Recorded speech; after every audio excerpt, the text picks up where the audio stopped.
Welcome to the Deep Dive. If you're anything like me, or frankly most people, you probably have that one thing sitting there maybe looming over you. That task that just makes you want to, I don't know, check email instead. Yeah, that mental brake pedal we all seem to hit. Exactly.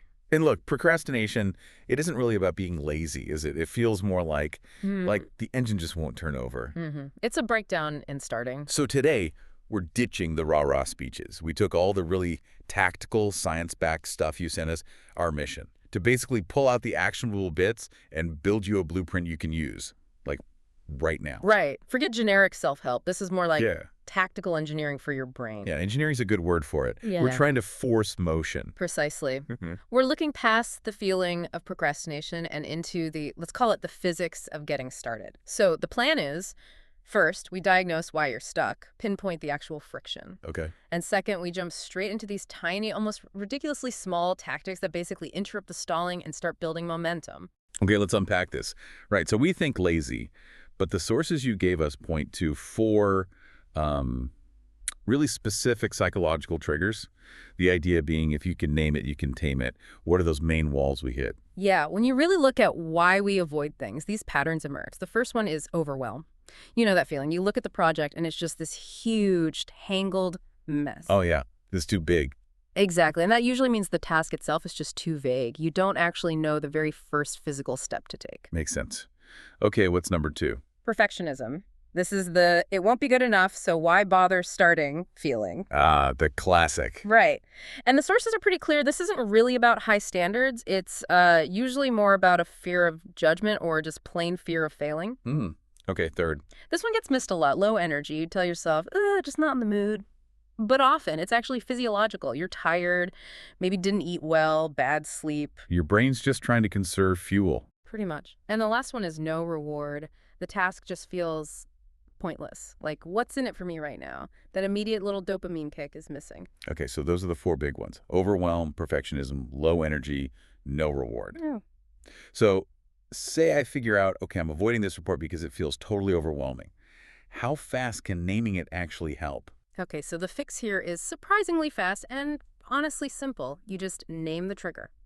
Out loud, even. Just say it. Yeah, look at the task and say, I'm avoiding this because it feels overwhelming, or I'm stalling because I'm afraid it won't be perfect. And the sources mentioned a UCLA study, something about a 50% reduction. That sounds huge. It is huge. Labeling the emotion, just putting a name on that vague feeling of dread or anxiety, seems to shift the activity in your brain. How so? Well, it appears to move it from the emotional, sort of reactive part, the limbic system, to the more logical, problem-solving part, the prefrontal cortex. Okay. And that cognitive shift itself can reduce the emotional intensity by about half. That makes the feeling less gripping. Wow. Okay, so just naming it gives you breathing room. But you still have to actually do something. How do we interrupt the avoidance cycle physically? The sources highlighted a couple of key micro rules. Right. The first one is probably the most famous, Mel Robbins's 5-second rule. 5, 4, 3, 2, 1 to go. Basically, yeah. The moment you feel that hesitation, that urge to procrastinate, you start counting backwards. 5, 4, 3, 2, 1. And the second you hit 1, you physically move. Like actually move your body. Yes. Stand up. Open the laptop. Put your shoes on. Whatever the very first tiny physical action is. The countdown is meant to activate that prefrontal cortex, the thinking part, and interrupt the brain's automatic danger or stop signal that procrastination often triggers. It's like a cognitive jumpstart. Doesn't rely on feeling motivated, just physics. Exactly. Now, the second rule tackles something different. It's the 2-minute rule from David Allen. Getting things done. Yes. And this one is about clearing out the mental clutter from tiny, nagging tasks. The rule is, if a task takes less than 2 minutes to complete, do it now, right now. Answering that quick text, putting a dish in the dishwasher, replying to a simple email. It stops those little things from piling up and draining your mental RAM. Precisely. It reduces friction and frees up bandwidth. It's not about tackling the big project yet. It's about clearing the decks. So both rules are about shrinking the start, making it tiny, which leads perfectly into this idea of the first physical action. This is critical. Vague goals kill momentum before it starts. Yeah, the sources had great examples, like instead of the goal being write report, which is huge and vague, Right, totally paralyzing. the first physical action is open Google Doc and type the title. That's it. Or not clean the garage, which could take days, Nightmare. but take one box off the shelf and put it on the driveway. Just one. It has to be so small, so concrete, it feels almost silly not to do it. And there was that sticky note trick. Oh, yeah, I love this one. Write that single tiny first physical action on a sticky note Okay. and stick it right where you'll see it when you sit down to work. On your monitor, on your keyboard. So when you get there, the decision's already made for you. No thinking required. Exactly. That note is your only job for the next 5 seconds. It bypasses that, ugh, what do I even do first? Yeah. A moment. Okay, so the 5, 4, 3, 2, 1 gets us moving. The sticky note tells us exactly what tiny thing to do. Now, how do we stretch that initial spark into, actual focused work without just burning out after 5 minutes? Structure seems key here. The Pomodoro technique came up a lot. Yeah, Pomodoro is fantastic for sustained effort because it builds in recovery. It prevents that fatigue that often leads to giving up. The classic structure is pretty rigid, which is its strength. Okay, break it down. You set a timer for 25 minutes, and for those 25 minutes, you work on one task. Only one. No multitasking, no checking things. 0 distractions. 0. Then, when the timer rings, you must take a 5-minute break. And the key is to actually get up, move around, stretch, grab some water. Don't just switch to checking email. Right, a real break. A real physical break. You do, say, 4 of those 25-minute work sprints with 5-minute breaks in between. Yeah. They call them Pomodoros. Got it. And after 4 Pomodoros, you earn a longer break, maybe 15 to 30 minutes. It structures work and rest. And there are tons of apps if you want help, like Focus Booster or just tomatotimer.com. Okay, that makes sense. It's about managing energy, not just time. So we've got some focus. Now, how do we make starting less of a conscious effort each time? This is where it gets really interesting, right? Automating the habit. Exactly. This is about moving beyond needing willpower for every single start.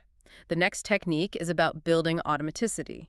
If-then trigger stacks. Okay, explain that. It sounds powerful. It's based on habit stacking. You basically link a new habit you want to build, like starting your work, to an existing habit you already do automatically. Like brushing your teeth or making coffee. Precisely. You create an if-then statement. So the examples from the sources were things like, if I finish pouring my morning coffee, then I immediately open my to-do list app. Okay, the coffee is the trigger. Right. Or, if I sit down at my desk, then I immediately set my 25-minute Pomodoro timer. Or even using the earlier trick, if I feel that wave of resistance starting, then I immediately count 5, 4, 3, 2, 1. It connects the desired action to something that's already happening anyway. Exactly. And a really clever implementation tip was to write down maybe your top 3 if-then triggers. Yeah. And set them as the lock screen image on your phone. Oh, that's smart, because you know you're going to look at your phone. Guaranteed habit, right. So Oh. before you even unlock it to get distracted, you see the trigger you're supposed to follow. That's good. Okay, so we're automating the start. But what about days when you're just not feeling it? Like Yeah. really low energy. The sources mentioned something about not always aiming for 100%. Yes, the 90% rule. This is absolutely crucial for consistency. The core idea is that progress is way more important than perfection. Aiming for 100% effort every single day is unrealistic and sets you up for failure. So you shouldn't schedule your day assuming peak performance. Never. Always leave some buffer. The practical side of this is key. If you're feeling tired or drained, don't just skip the task entirely. Apply the 90% rule. Meaning, instead of doing the 4 Pomodoros you planned, just do 1.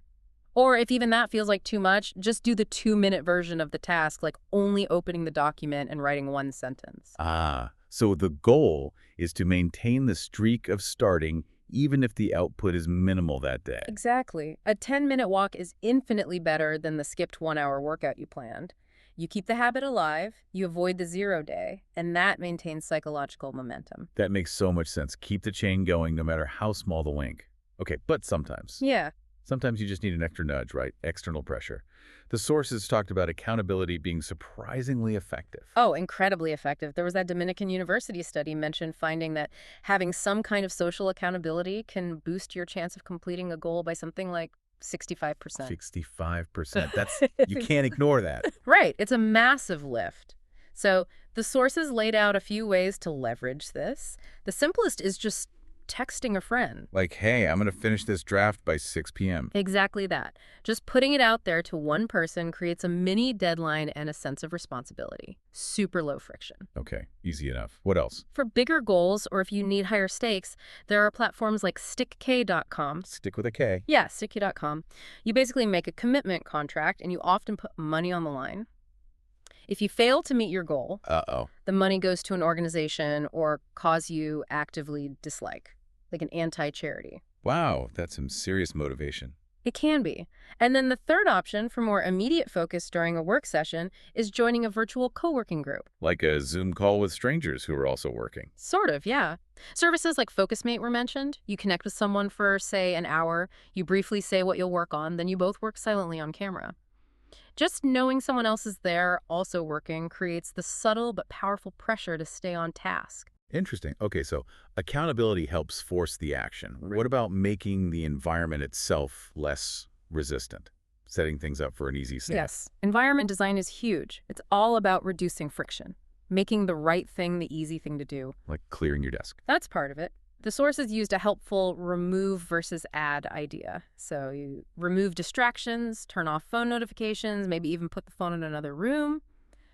Close unnecessary browser tabs. And what do you add? You add things that support the start, like Oh. having your water bottle already full, having the specific document you need already open on your computer, maybe having your workout clothes laid out the night before. Making the path to starting as smooth as possible. Exactly. And they mentioned the one-tab browser extension as a way to enforce a one-tap rule to minimize digital clutter while you work. Oh, I need that. Okay, and there was a pro move mentioned related to environment. Ah, yes, the closing ritual. This is really smart. The idea is never end your work session right when you finish a task. Why not? Feels good to finish. It does, but starting from a cold stop the next day is hard. Instead, end your day by setting up the very next first physical action for tomorrow. So, like, if you're writing, stop mid-sentence. Or at least leave the document open. Maybe type the first few words of the next sentence or the heading for the next section. If it's coding, leave the file open with a comment about the next function to write. You're essentially eliminating the activation energy needed for the next start. That's clever. You're teeing up future you for success. Oh. Okay, we've got diagnosis, interruption, momentum, automation, environment. What's the final piece to lock it all in? Keeping track. Visibility and reinforcement. That's the streak method. Ah, the don't break the chain idea. Exactly. Super simple, super effective. Get a physical wall calendar or use an app. Habitica or Streaks were mentioned. And every single day that you successfully start your main task on time using these techniques, you mark a big fat X on that day. Just seeing that chain of X's grow becomes motivating in itself, right? Hugely. Your only goal becomes don't break the chain. It gamifies consistency. It provides that little dopamine hit of achievement that the task itself might not offer, especially early on. Okay, so pulling this all together. Yeah. What's the big takeaway from all these tactics? I think the final truth that emerged from the sources is pretty clear. You don't need some mythical surge of willpower to beat procrastination. You're not broken. Yeah. You just need better systems. You need smaller steps and smarter triggers. It really boils down to that Mark Twain quote, doesn't it? The secret of getting ahead is getting started. It always comes back to the start. Okay. Okay, so we've basically built a toolkit. Let's condense it down. If someone listening wants to apply this like tomorrow morning, what's the absolute essential checklist? Right, let's make it super actionable. Here's the quick start checklist distilled from everything we discussed. Oh, yeah, I'm ready. 1. Tonight, figure out your main block. Name your procrastination trigger for tomorrow's big task. Just one sentence. I feel overwhelmed by X, or I fear Y won't be perfect. Got it. Name the beast. 2. Write tomorrow's first. Physical. Action. On a sticky note, super small. Open file Z. Put on running shoes. Stick it where you can't miss it. Okay, sticky note ready. 3. Set an alarm on your phone for when you plan to start maybe your peak energy time. Label the alarm. 5, 4, 3, 2, 1, I start. Huh, love it. 4. When that alarm goes off, count down, move, and do one 25-minute Pomodoro sprint. Just one. Focus only on that first physical action and whatever immediately follows. One Pomodoro, that's manageable. 5. Right after that Pomodoro, text a friend your mini deadline for the next small step, or for finishing the whole task if it's small enough. Leverage that accountability. Okay, send the text. And 6, the moment you finish that first Pomodoro, grab your calendar or app and mark that X, start the streak. Done. 6 steps. Name it, note it, alarm it, sprint it, text it, exit.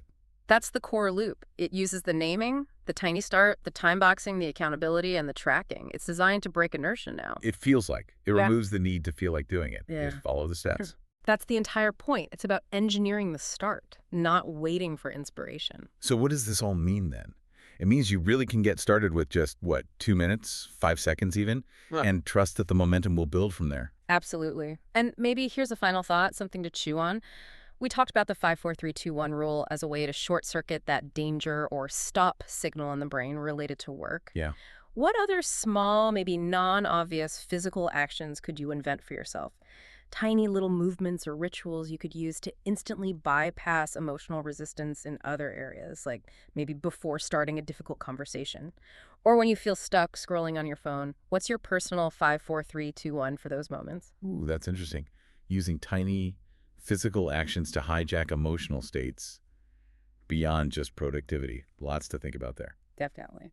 All right, well, that's our deep dive for today. Huge thanks for sending in the material that sparked this. Now, seriously, go try that 5-4-3-2-1 rule on something. We'll see you next time on the Deep Dive.